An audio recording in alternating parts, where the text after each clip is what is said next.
Hey guys, I'm back. So, the last place we left off was when I was getting and going through being raped by my mom's boyfriend at the time. Now, that did go on for about a year, I want to say. And then, signs and all that stuff pop up. So, then when that happens, he ends up leaving my mother, I guess, because he's outed, you know what I'm saying? Um, and she I think that it really I don't think she really knew. I don't know if he was outed to that extent yet, but he was, rumors, and the issues was having, and so when I was took to the hospital to be evaluated, because I think someone else ended up taking me, I think my mom just couldn't wrap her head around what had happened under her care. I don't think that she would have ever let that shit happen. She would have killed him. But I don't think she understood the gravity of it, of course, until I was able to explain everything as I got older. So I just remember being a little kid and I remember them examining me, and I remember them telling, she has been raped, anally, vaginally, um, and I just remember having to go to the police station and having to do a bunch of interviews. I mean, I've done so many interviews. I remember them showing me dolls, asking me, not leading questions, but basically just letting me talk. And then we had to come up with a way to know that my stuff was not like a made up story. Of course, in the court of law, you have to have physical proof without a doubt. You don't want to have burden of proof if you're taking somebody to trial. You want to make sure that everything is legit, and that's what they were trying to do. One, to see if I was even mentally capable to handle a trial, because I'm the only witness. Two, because even though I'm saying these things, you have to have physical proof. Yeah, I did have physical proof that I was raped, but we didn't know at the time who would have done that. Even though I knew, and even though I said it, in the court of law, you have to kind of have proof that it was that person at that time, at this time in life, back then. And we came to a conclusion, my therapist and everybody just came to a conclusion that, and honestly, I wouldn't talk about it anymore. I think I shut it out. I stopped talking about it. Like, the minute they would start talking about it, I would just go in a different la la land. They said I would dissociate and start playing with toys and ignore them. And then when they asked me normal questions, I would just keep talking. So I was not fit to stand trial, which therefore there were no charges that could be brought upon him at the time. But they saved everything, and this will come into play later in life, because when he left my mom, he got with my mother's niece. And when he got my mother's niece, he was doing the same thing to her elder daughter, I think. I'm not 100% sure, but I know that they had kids together, and then things happened. I'm not sure. I'm not going to tell her story. I don't know. But I do know that he ended up going to jail for that, for his situation in that. And that's when my stuff was brought back up again. But at this time, I was like 11 or 12. So I had the choice to keep pursuing it and go to try. And I just, at that time, my mother was just like, what do you want to do? I'm like, well, pretty much he's already going to jail. There's not much that me going through, me having to talk to these people. I don't want to get up there and talk to these people. I don't want to talk about it anymore. I'm done talking about it. And she was just like, okay, I'll handle it, however I need to handle it. I just remember. So when my mom and him split up, we ended up moving around like we typically do. A lot of that's a blur kind of after. I do remember certain memories, which is crazy. So that's how I know it's like repressed some. I only remember the night of rape, that night that I explained in episode 39. Every other rape that happened didn't really come back, or I didn't really remember until I was older, when I had a therapy session and I was sitting on their couch and talking and telling them everything, and she started a pot of coffee. And when she started a pot of coffee, I don't know if it was, I could smell smoke on her. I don't know if I could smell the smoke on her or if I could smell the coffee. I don't know what it was, but it triggered me and brought me back. And I had an emotional breakdown in there with that lady, of course. And I was like, what the fuck, you know? And we had to go over all that.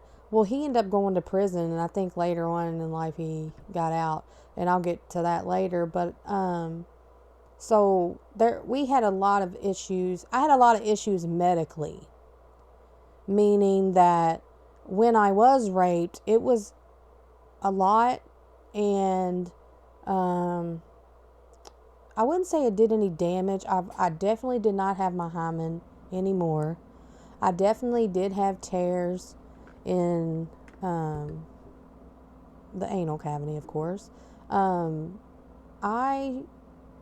I still think it's wild for me to be as young as I did and know what ejaculation tastes like. And that might be triggering to some of y'all, but sometimes I think I experienced way too fucking much. And sometimes I think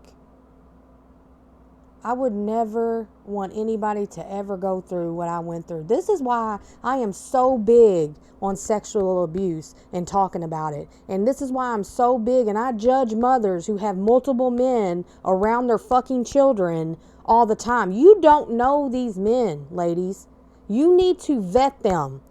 Nobody, when I'm dating, they never meet my kids. Ever. When I was single, with the first time I was single, nobody met my son until I was ready for a long-term relationship and knew that person. This time, nobody's ever met Bailey. Ever. I don't incorporate my dating life with my family life.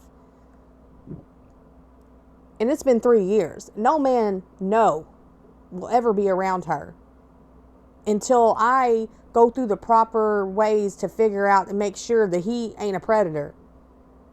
Because people like me, people that are easily subjective, people that are easily manipulated we are prone to getting with people that are like that because they're so convincing that they're good people.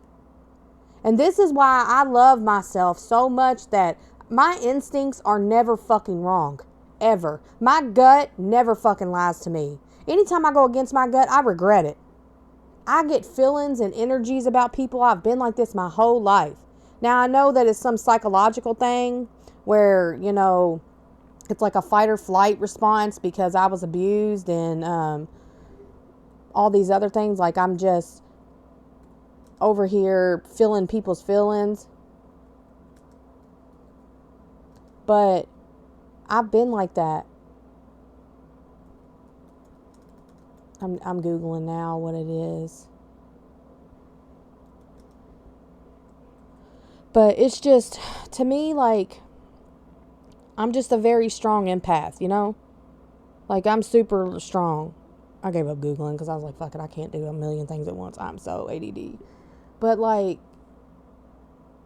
I just feel people's energy, and I've always been able to feel if somebody's good or bad. And I look back and I think for a long time I hated my mother. I really thought that my mother probably knew, but now knowing, like, my mother would have killed him. My mother didn't know. And I think she feels so much guilt about that. You know, I know my mother loved me and my brother. I know it. She may have showed in crazy ways, and it may not be what you guys think is love, and I might be crazy, but at the end of the day, I am my mother's daughter, you know? And I will always, always respect her and love her. even through all the shit. So around this time, we ended up, I think I want to skip a little forward because a lot of that time after that, I was it's kind of a blur, and I kind of start remembering again at 10. At 10 years old, we were living in my Uncle Ricky's basement, and my mom was with a man named Rick. They had not been married yet, but they was together. The only thing I really remember about my mom and Rick is that we all shared the basement, and that I guess at nighttime when they would have sex, I could hear it. That was the weirdest thing I've ever, but I don't think that she knew that. Does that make sense? Like, I think that they thought I was asleep or something, but I wasn't.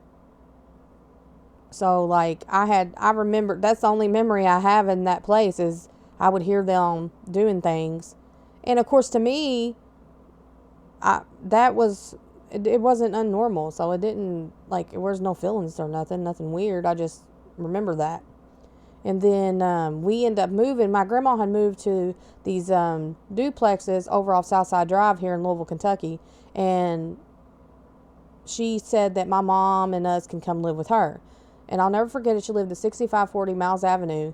And I remember the day we moved into the neighborhood. And there were kids every fucking where. And the neighborhood was nice. I mean, for us, it was nicer than we've ever been in, you know? And it was what we liked. And I mean, there were other kids, you know, other different, and this is another thing, like there were other different cultures of kids, black kids, white kids, Chinese kids, you know, shit like that. And I had not really been around all that except for in school, not like in my home life. So I'll never forget it. Like, I remember moving in about 10 or so, and the neighborhood itself was a character. The people in that neighborhood, them themselves were characters. I could write a whole book on that neighborhood, and I've thought about it, and I probably will. I'll discuss it on this podcast for sure. But when we moved to the neighborhood, Rick and my mom I think they had been dating for just a little bit. Now, when my mom got with Rick, and if you are following me on my TikTok, you know how that ended up, but we're going to come back to the beginning of my mom and Rick. Rick was the only man that my mother was with that I felt was a suitable man. He handled me with care. He treated me with respect. He was very fatherly, not no weird shit, and never did anything to me sexually, never looked at me sexually, never did anything. He was a real father figure to me growing up when they were together. My mom is my mom, and she's crazy as fuck. And she was an alcoholic, but she loved Rick. Rick was like 6'6", mixed. So a lot of people kind of sneered their nose up at my mom because she was dating a mixed man.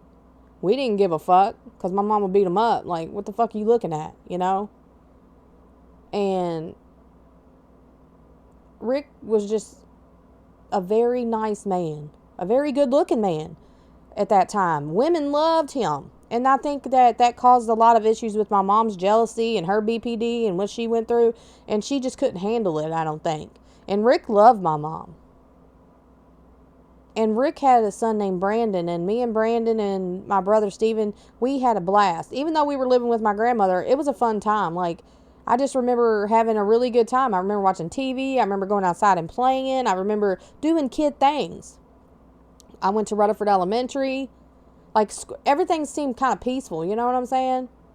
And I was so excited. And honestly,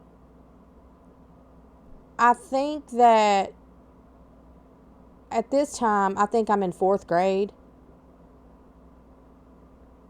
Because we haven't moved to Portland yet in this one. So maybe I was in 3rd grade. And going somewhere. I'm trying to get the timeline right. It's so hard to remember. But I just remember, I just like having my facts right. I know the facts are right. Sometimes the timing of my age may be off a tad because of my memory, but I know the facts and everything I say is correct and how I experienced it. Now, it doesn't mean that somebody else went through the same thing I went through, but they didn't experience the same thing. That's fine. That's them. I'm just talking about me. So, Rick and my mom, I'll never forget one night, Rick and my mom, and this is why I tell people, your children literally watch and see everything you do. Rick and my mom, even though they loved each other so much, they had a volatile relationship. One time my mom is very superstitious, and if you sweep the floor and touch her with a broom, she spits on it. I used to be like, what the fuck is your problem? She'd be like, nah, fuck that. You touch me with that broom, let me spit on it. Because she chalks it up to this time that her and Rick had got into it, and my mom had fucked her leg up or something. She like broke her leg. I don't know what happened. He didn't do it, but she probably fell trying to chase him or some shit and broke her leg. Well, it was just getting healing, and him and her were in a fight. And earlier that day, I touched her with a broom, supposedly. And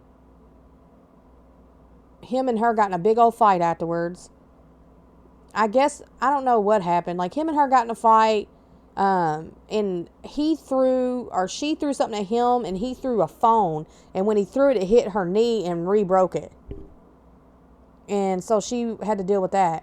And then one night when they came back from a bar, after a long night of them like fighting and shit and drinking, we were sleeping on the couch. My grandmother was a saint and gave them her bed. My grandmother came and laid on the couch with me and my brother. And I remember her saying, get your motherfucking asses in here. Y'all are fucking drunk. These kids got school tomorrow. Get in there and go to fucking bed. So they're drunk. Grandma gathers them up and gets them into her room just to calm them down. I don't know what conspires in that room, but only the events after that my mother, and all I hear is a person scream at the top of her lungs, and my grandma runs in there and turns the light on, and blood is everywhere. And then I run in there because, what the fuck?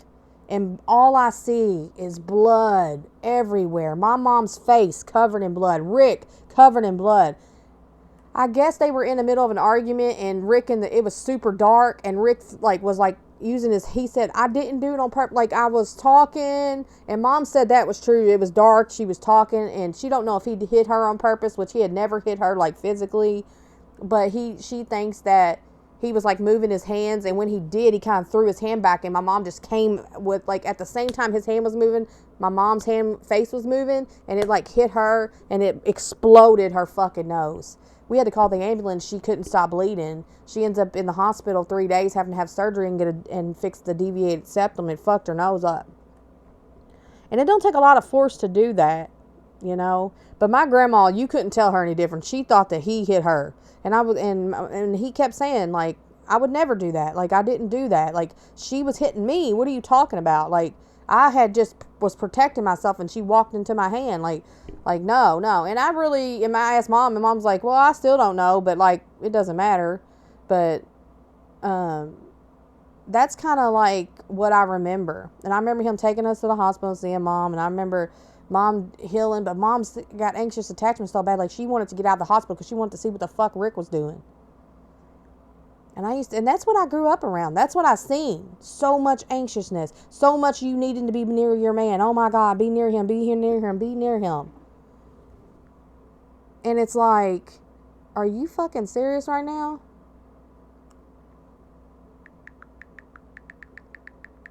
And it's what do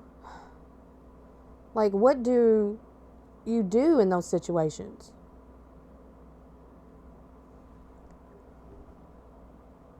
And it's so toxic, and you see that, and it looks normal.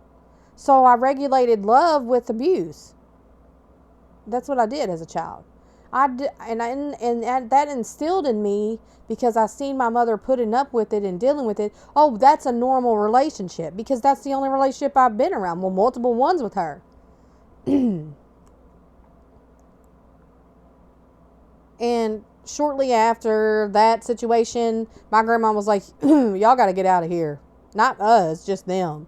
But my mother ended up getting a house down in Portland with her Section 8. And I remember that house. I love that fucking house. Oh my God, we had such a great time, a good year there. I know. And it was a brand new house. They had just remodeled it. I had my room in the back. My brother had his own room. Brandon, we had a Cocker Spaniel named Teddy. Like, my mom then wasn't partying and drinking as much. I remember a lot of things, like us watching UAK basketball all the time. We were huge UAK fans and still are. I remember watching that as a kid with Rick. I'd sit around and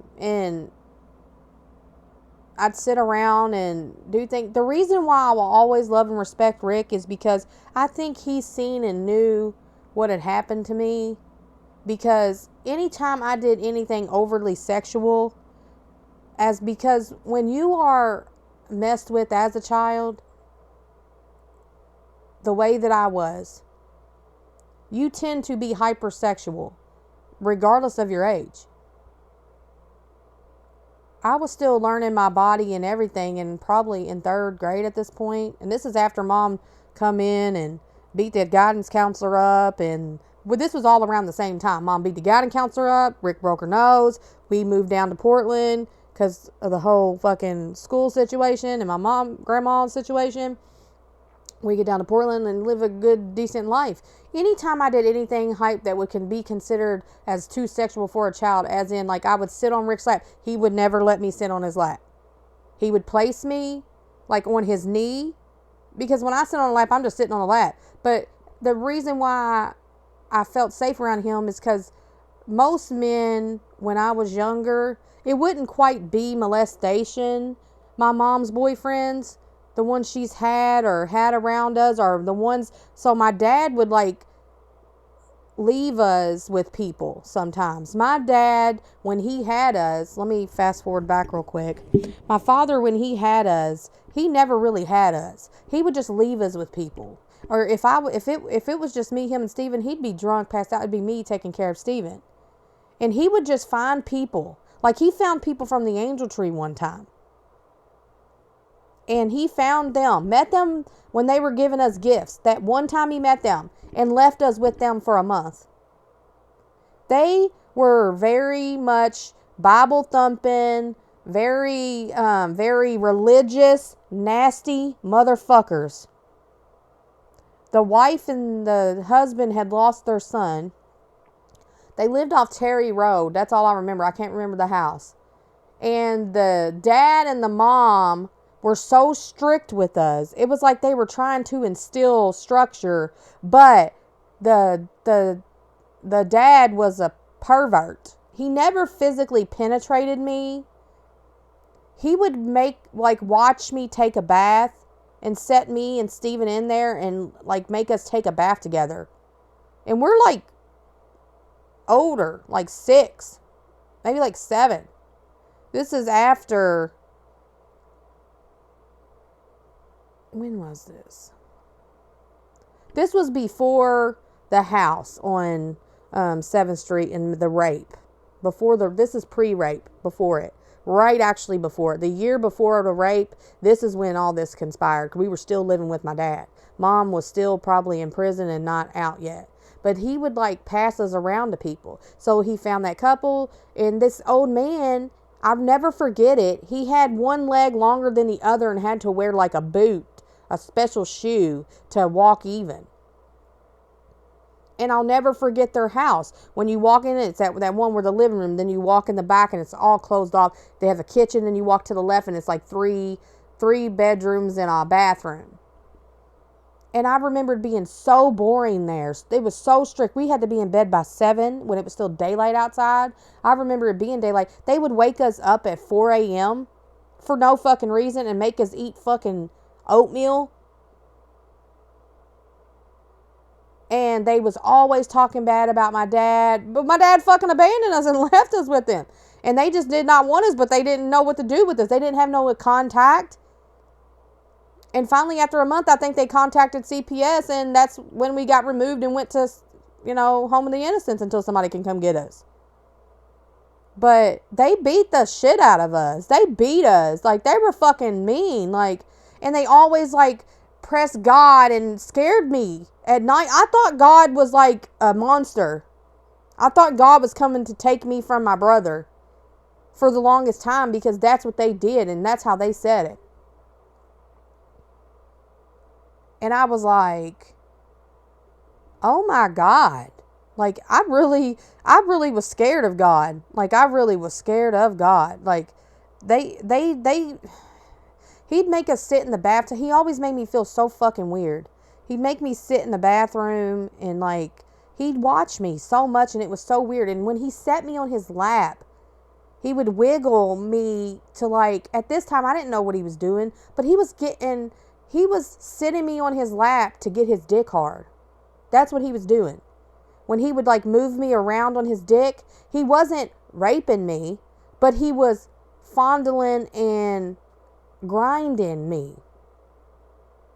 And he would do that until he came. There'd be times that I would sit on his lap fully clothed, and he'd be clothed, and he would just rock me back and forth on his penis, but it was clothed.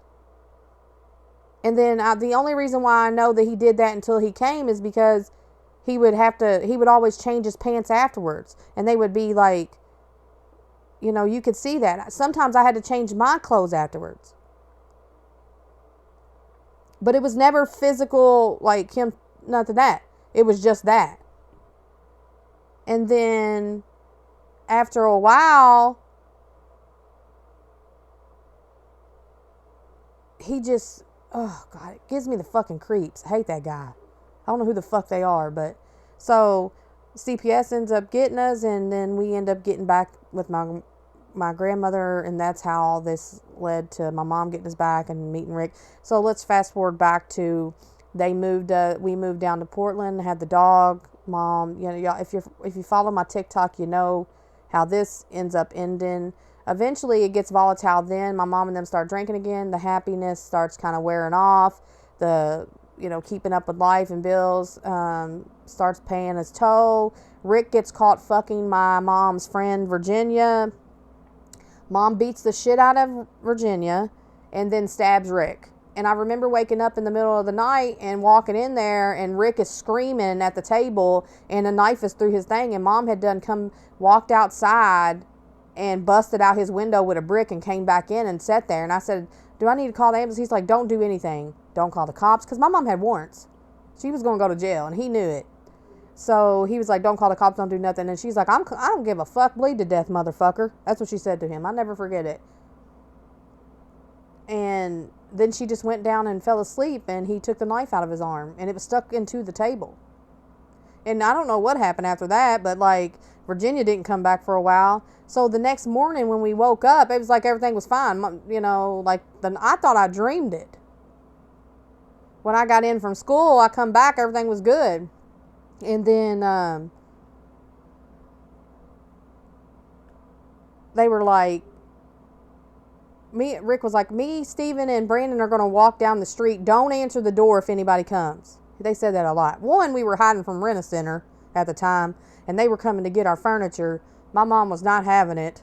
So she was like, hell no. And this is back when they first started this shit, so they were real strict, coming by every fucking day and shit. And so he said, don't answer the door because Rent-A-Center has been stopping by and we don't have the money to pay them. And I was like, okay. But, like, when I hear the knock at the fucking door, I see it's police. And I didn't open the door. I just opened the thing because it kept knocking. Mom was passed out. And I was like, can I help you? And they were like, oh, we just need to is your mother here? And I was like, yeah, but I'm not allowed to open the door. And they're like, oh, it's okay. She knows we're coming. They fucking tricked me. They tricked me. So when I opened the door, they walked straight past me and kind of let me walk with them. And I walk in, they said, show me where your mom's at. So I walk in there and I turn the light on and Mom's in bed asleep. And she's like, Brandy, I told you to turn that fucking light off. And when she raises up, she sees that there's a bunch of cops behind me. Like there's a detective and somebody else. And she's like, motherfucker. And he was like, Miss McCoy, it's time. You have a warrant for your arrest, blah, blah, blah, blah. I don't know what the hell it was for. I don't know what she did. But she fucking mean mugged the shit out of me. And she was like, well, can you wait until at least my husband gets home? He walked down the road. He'll be here in a minute so she can stay with them. And as they're getting everything out, Rick comes walking up. He's like, I told you not to answer the door. I was like, they tricked me. So he was like, God damn, she's going to be pissed. I was like, she is pissed. And so he was like, fuck. I think Rick stayed longer than what he wanted to because he loved me and Steven. I think that he dealt with a lot of abuse too. And I'm not saying he was innocent in none of it either. But I think that he loved us and stayed until he couldn't. And in that in itself, it's like, damn. But I remember everything after that wasn't the same. Mom gets out of jail, we end up losing everything, and we're back at grandma's at this point. And that's what's going to start the next episodes of going into my teen years and stuff like that. But I'll end this saying that it is very crucial for you to watch what you do and how you say things around your children, and who you invite in your home, and who you leave your children with. That is very crucial. Do the work. I know that being a parent's hard. And if you're a single parent, I know it's even fucking hard. But come on now. This is what can stop a lot of the sexual abuse, is if you fucking do a background check on the man you have around your children. If he's not their father, you need to be vetting them. You need to be looking into them. You need to be looking at their porn history. You need to be doing everything, because that is going to tell you what kind of fucking person that person is. And I know this might seem weird to some people, but like what they watch in their porn is very crucial to who they are. Most of you motherfuckers may not agree, but if you're constantly watching something that involves a stepdaughter, fucking the stepdaughter, and they're super young at that, that's a fucking red flag that you don't need to leave your fucking teen daughter, young daughter around any man that watches that kind of shit. Not everybody watches porn. Not everybody needs that. Some people do. I get it. Whatever. But at the end of the day, that all coincides together, and you should know that that's a huge red flag if you are a stepfather. And you're watching shit about fucking stepkids or something. Even if they're adults, whatever. It's still fucking weird. So I say this to say that you need to vet everybody that's around your children, regardless of family members or not. You know what? Taking an extra step, you shouldn't leave your kids alone with anybody unless you 100% know for 100% fact, and this is something very rare and you can't do, that you know that they will not sexually assault your children. Because you can be 90% sure, you can be 95% sure, and they could be one, but there's still that 1% chance or 5% chance that you don't know. So this is why I say your kids should not be left with anybody unless it's somebody that has been around them their entire life, or somebody that you super trust, that you know. And if you don't have the ability to protect your children, be the bigger person and give them to people that will. Find somebody that will. If you can't fucking do it, find somebody that will. Because it's all emotional too. It's not just physical. I hope you guys have a great day, night. Hug your children, love them. Ask them how how school went today. Ask them if they want to talk about anything. We got to remember that these kids are little humans too. These kids sometimes just need somebody to talk to. And I always think that that's a lovely thing to do for your kids, is ask them how they're feeling today. Ask them what they want to do. Ask them their opinion.